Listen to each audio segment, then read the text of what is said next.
Alors non, je vous rassure, j'ai pas acheté de 32X, pas encore. Il y a bien des jeux qui pourraient me donner envie, mais vas-y, ça vaut pas le prix. Et on en fait trop vite le tour. J'avais surtout joué en émulation en 2022 dans le cadre de mon épopée rétro, mais dernièrement je me suis procuré une Retroid Pocket Mini.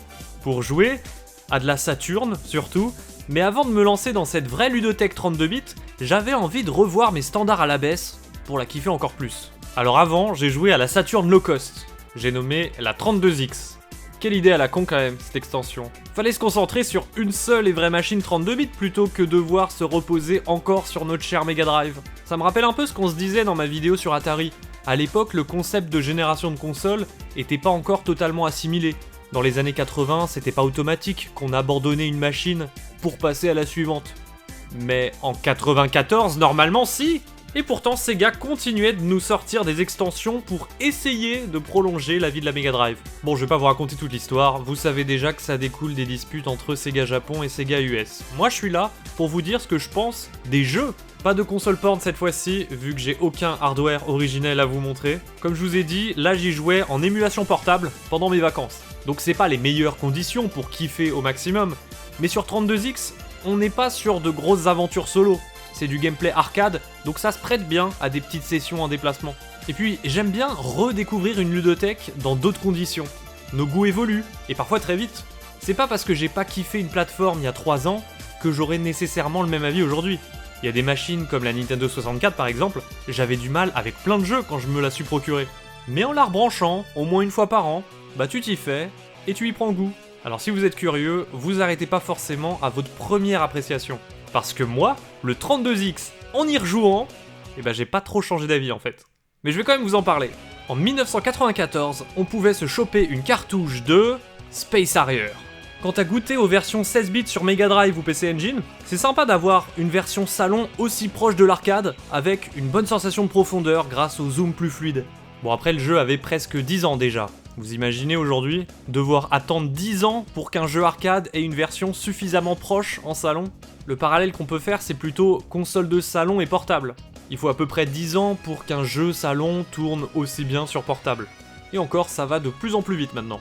Aujourd'hui Space Harrier s'est ressorti tellement de fois, je vous en ai parlé dans ma vidéo Astro City Mini, dans mes compiles Sega sur 3DS, donc je suis sûr que c'est plus vraiment une attraction pour vous de le voir tourner sur une énième plateforme.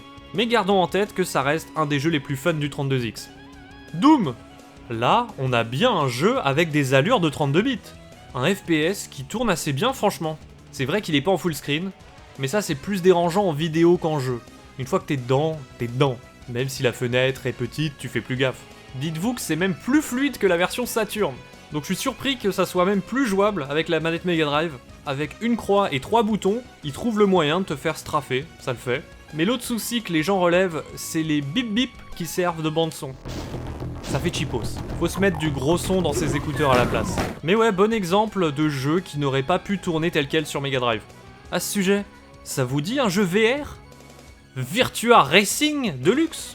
Lui, il est bien sorti sur Mega Drive. C'est d'ailleurs un des jeux qui ne cesse de me bluffer avec sa puce quand je le vois tourner sur cette vieille console de 1988. Par contre, quand tu passes à la version Deluxe sur 32X, c'est un sacré cran au-dessus. Comme si t'avais une Mega Drive Pro. C'est carrément plus fluide, et tout est mieux modélisé, les couleurs sont plus vives, et surtout il y a plus à faire, plus de véhicules, plus de circuits, donc même si t'as la version Switch en 60 fps, t'as plus de contenu sur 32X. C'était cool d'avoir un jeu aussi propre dès le lancement du support n'empêche. Alors ok, ça vaut pas une Saturn niveau 3D, polygone et texture, mais genre si tu compares à Daytona USA Saturn, on est sur des framerates équivalents. Et justement à cette époque où la 3D mouline encore un peu, c'était rare un jeu de course aussi fluide, le tout avec une bonne sensation de vitesse. Donc on se croit sur 32 bits. Star Wars Arcade. Bon de base, balèque des jeux à licence, mais là faut faire un effort. C'est pas comme si on pouvait faire la fine bouche avec cette ludothèque. Un jeu de shoot en arène dans un fond spatial, je trouve ça toujours chiant de devoir fouiller pour trouver les vaisseaux à abattre. Mais ils sont bien modélisés, et puis c'est fluide, c'est pas Star Wing. À ce stade, l'extension est pas indispensable. Peut-être un peu cher pour ce qu'elle propose, mais on a quand même des expériences plutôt arcade qui offrent des sensations clairement différentes d'une 16 bits. Ça c'était que des jeux de 94. Là, on attaque 1995. Afterburner. Bon, on abandonne la 3D. La 32X, c'était pas que des polygones, c'était aussi de la jolie 2D avec des effets de zoom pour simuler la profondeur. Sur Mega Drive, il y avait des jeux qui essayaient, mais c'était bien plus cheapos. Là, les décors sont bien plus denses. Bon, moi j'aime pas ce jeu, mais ça n'empêche que c'est toujours une bonne version. Et au moins, ça se joue plus comme un Space Harrier que comme un Star Wars Arcade. Donc je suis pas là à galérer à trouver les ennemis. Ça se prend facilement en main, on réfléchit pas, on fonce tout droit. Tempo. Il était temps qu'on passe à un platformer exclusif. Lui, il exploite bien son support. Ils sont grave soignés les sprites. Le jeu est hyper charmant, j'ai trop envie de l'aimer. C'est un des plus beaux jeux de la console, je trouve. Mais juste, il est pas très agréable à jouer. Les déplacements hyper lents, l'impact et la portée des coups est bof. En vrai, ça peut être cool, mais pour un jeu de 95, non. Il y avait mieux chez la concurrence. Sur le 32X, il n'y a pas de Street Fighter 2.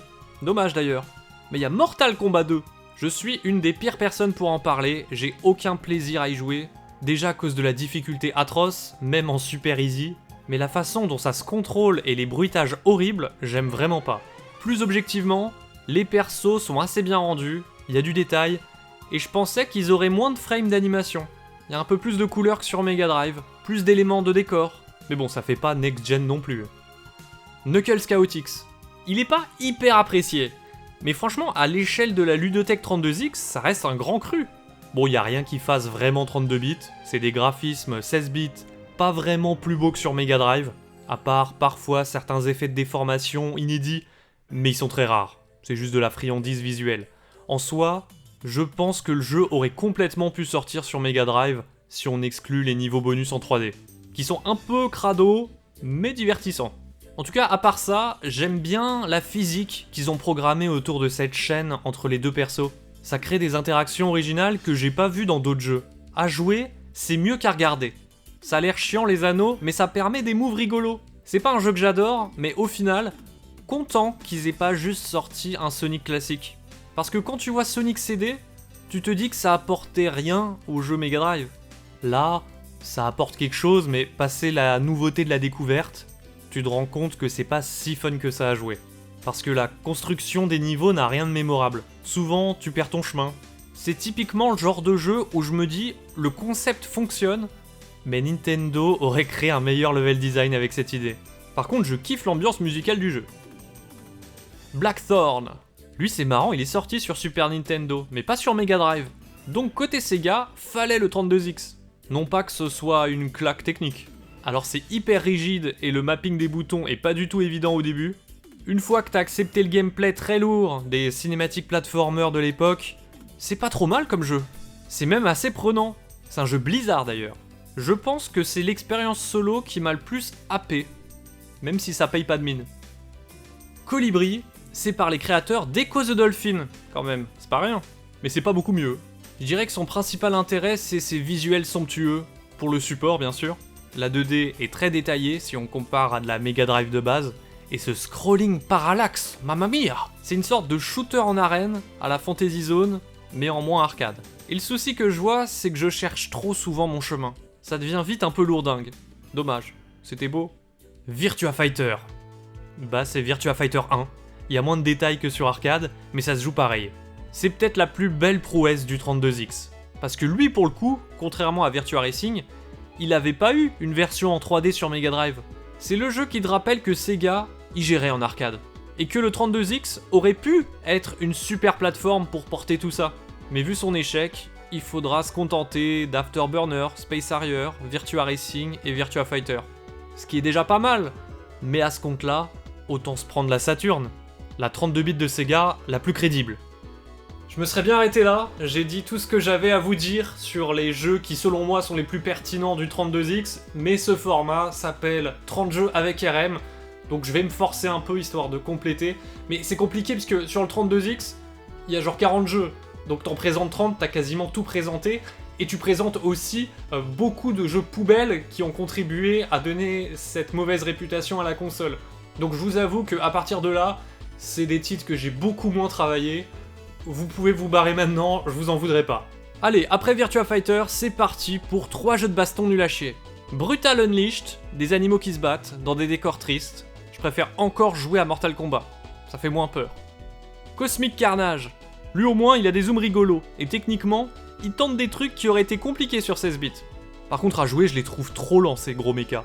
Primal Rage, il a fini dans tellement de vidéos YouTube des pires jeux ever que j'ai rien à rajouter. Number 1 Arcade Game of the Year. Allez hop, prends ça Tekken 2.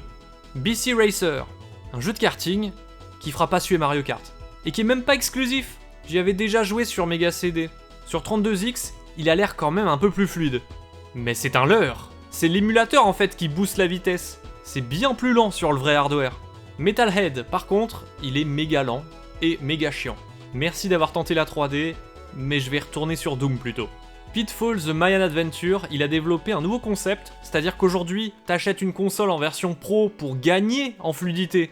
Bah à l'époque, ton Pitfall sur Mega Drive, qui tournait en 60 fps, si tu le rachetais sur 32X, t'avais une version plus pourrie, 2 fois moins fluide. Avec ce genre d'exemple, on comprend pourquoi encore aujourd'hui, elle a pas très bonne réputation cette extension. Toughman Contest, je le trouve plutôt joli dans ses animations, mais en fait il est aussi sorti sur Mega Drive.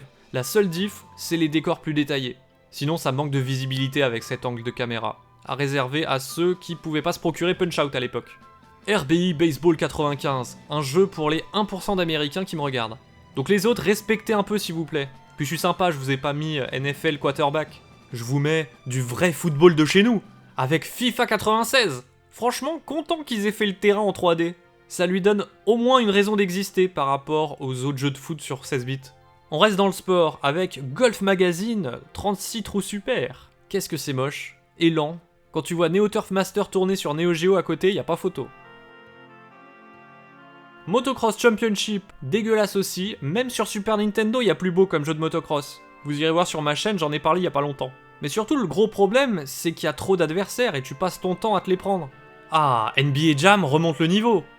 Enfin de ce qu'on m'a dit. Moi je vois pas l'intérêt, mais je sais qu'il a une bonne réputation. Et sur 32X, il paraît que c'est particulièrement une bonne version, avec ses sprites qui zooment. Et le niveau redescend aussitôt avec Spider-Man Web of Fire. Un jeu d'action assez recherché et coûteux, parce que mine de rien, c'est une vraie exclusivité. Même s'il a rien d'un jeu 32 bits, et vraiment pas une bonne réputation.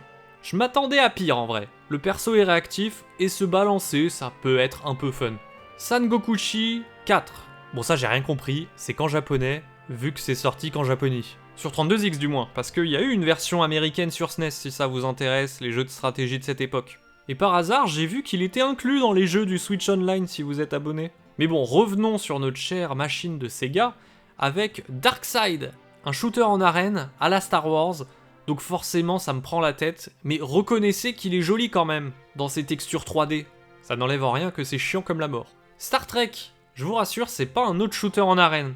D'ailleurs, je vous en ai épargné un autre. Là, c'est une sorte de jeu d'aventure, mais où tu ferais rien de passionnant, donc à tester à la limite si t'es fan de la série. Zaxxon's Mother Base 2000. Ah tiens, un vrai shmup. Enfin, il a ses particularités. Une vue isométrique, une touche de saut, c'est pas pour tout le monde, mais ça ressemble à un vrai jeu vidéo. Jouable, pas trop pénible, donc c'est déjà pas mal. Ils sont rares mine de rien les jeux 32X sur lesquels on peut facilement tirer un peu d'amusement sans se prendre la tête. Et pour finir, j'ai trouvé 2 démos proto, donc c'est pas sorti à l'époque, mais ça permet de voir de quoi l'extension était capable aussi.